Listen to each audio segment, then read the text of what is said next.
Access मिल गया है। ये मेरे आज तक की देखी गई सबसे कूल चीज है। हम एंशिएंट फेरोज के टूम्ब के अंदर जाने वाले हैं, ऐसी जगह जहाँ एंटर करना लिटरली इलीगल है क्योंकि यहाँ बहुत खतरा है। अगर हम गिर गए तो? ओ हाँ, तुम बेशक मर जाओगे। हम स्विम करके पिरामिड्स के नीचे बने एक सीक्रेट अंडरग्राउंड टूम्ब तक भी जाने वाले हैं। Oh my God! हमें एक्सप्लोर करने के लिए सिर्फ 100 घंटे मिले हैं और हम शुरू करने वाले हैं अभी इसी वक्त। मेरे पीछे आओ बॉयज, मजा आने वाला है। ये कितना खूबसूरत है। किसी ने यहाँ ये पत्थर 4500 साल पहले रखा था। बिल्कुल सही, ये पिरामिड लगभग 4500 साल पुराना है।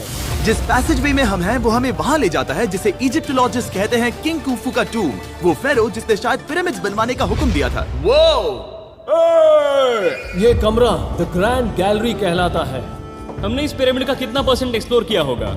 शायद हमें इस सवाल का जवाब कभी ना मिले। ये सबसे कूल तरीका था जवाब देने का। ये वो कमरा है जहाँ किंग को दफनाया गया था। जहाँ तक हमें विश्वास है। हाँ, तो चलो चले। हाँ। बॉयज ये देखो, ये क्या है?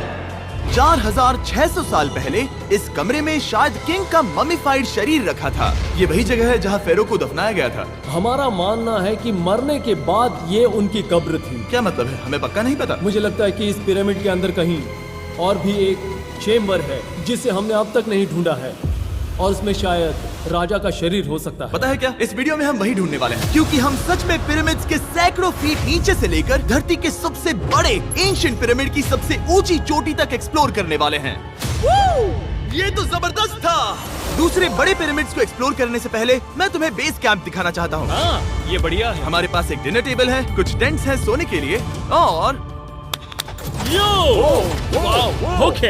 यहाँ तक कि हमने लाइट्स भी लगाई हैं ताकि तुम पिरामिड्स को कैंप से देख सको। ये इस दुनिया की सबसे महंगी नाइट लाइट होगी। ये है वो पिरामिड जिसे हम एक्सप्लोर करने वाले हैं। मुझे सुबह 5 बजे शुरू करना है तो सब जाके सो जाओ। ये पिरामिड्स अपने समय के लिए इतने टेक्नोलॉजिकली एडवांस थे कि कुछ लोग इनका क्रेडिट प्री इजिप्शियन सिविलाइजेशन को देते हैं, जबकि कुछ लोग तो एलियंस की थियरीज की ओर भी इशारा करते हैं। लेकिन इजिप्टोलॉजिस्ट को यकीन है कि इन्हें पहले के इजिप्शियंस ने अपने किंग्स के टूम्स के रूप में बनाया था। और इस वीडियो के अंत तक हम पता लगा लेंगे कि इनमें से कौन सी थियरी सच है। ठीक है बॉयज, उम्मीद है तुम अगला पिरामिड एक्सप्लोर करने के लिए तैयार हो। The pyramid of खाफरे। आखिर इस विशालकाय रचना की खासियत क्या है? हमें ये समझ आया कि हर पिरामिड के बाहर की केसिंग कैसी दिखती थी। एक जमाने में ये सब ऐसे ही दिखते थे। मतलब जैसे एलियंस ने इन्हें बनाया था वैसे? एलियंस ने नहीं बनाया। रामी हमें धरती के नीचे लगभग 100 फीट खाफरे के पिरामिड में गहराई तक ले गया। यहाँ एक ऐसी जगह है जहाँ इस आधुनिक दुनिया में से शायद ही कोई गया होगा। सच कहूँ तो हमें भी नहीं पता था कि हमें नीचे जाकर क्या देखने को मिलेगा।